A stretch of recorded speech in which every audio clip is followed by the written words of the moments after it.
Hello viewers, welcome to my channel. இன்னைக்கு non veg biryani pressure குக்கர்ல ஈஸியா எப்படி செய்யறதுன்னு காமிக்க போறேன். வாங்க பார்க்கலாம்.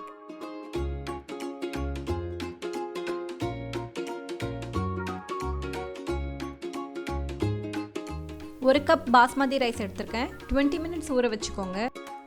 இப்போ நம்ம வெங்காயம் தக்காளி எல்லாம் வதக்கி பேஸ்ட் பண்ணிக்கலாம். 1 டீஸ்பூன் எண்ணெயில 6 கிராம்பு, ஒரு வெங்காயம், அது வெந்ததும் 7 பூண்டு பல்லு, கொஞ்சம் இஞ்சி சேர்த்துருக்கேன், 2 சின்ன தக்காளி, 2 பச்சை மிளகா, 5 நிமிஷம் வெந்திருக்கு. இப்போது இதை எடுத்து வச்சிடலாம். சூடு கொஞ்சம் ஆறுனதும் மிக்சியில் பேஸ்ட்டாக அரைச்சி வச்சுருக்கேன். பன்னீர் ஃப்ரை பண்ண போகிறேன். அதுக்கு 1 டேபிள் ஸ்பூன் எண்ணெயை மீடியம் ஃப்ளேமில் ஹீட் பண்ணிக்கோங்க. அதில் 1/4 கப் பன்னீர் ஆட் பண்ணி 4 சைடும் கொஞ்சம் ஃப்ரை ஆனதும் எடுத்து தனியாக வச்சுக்கலாம். இது ஆப்ஷனல் தான், உங்களுக்கு பிடிச்சா சேர்த்துக்கோங்க, இல்லைனாலும் ஓகே. இப்போ பிரியாணி எப்படி செய்கிறதுன்னு பார்க்கலாம். மீடியம் ஃப்ளேமில் இருக்குது. ப்ரெஷர் குக்கரில் 1 டேபிள் ஸ்பூன் ஆயிலில் 4 கிராம்பு, கொஞ்சம் சோம்பு, ஒரு பட்டை, 2 பிரியாணி இலை சேர்த்துருக்கேன். கொஞ்சம் ஃப்ரை ஆனதும் 1/2 cup potato, 1/4 cup beans, carrot, பட்டாணி இதெல்லாம் சேர்த்துருக்கேன். கொஞ்சம் வேகட்டும். அதில் 2 கப் தண்ணி ஆட் பண்ணியிருக்கேன். தேவையான அளவு உப்பு,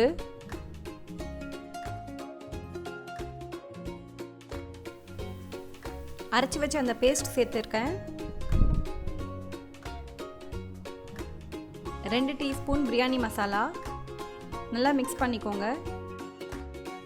கொதிச்சு இந்த மாதிரி வரும்போது நம்ம பாசுமதி ரைஸ் ஆட் பண்ணிக்கலாம்.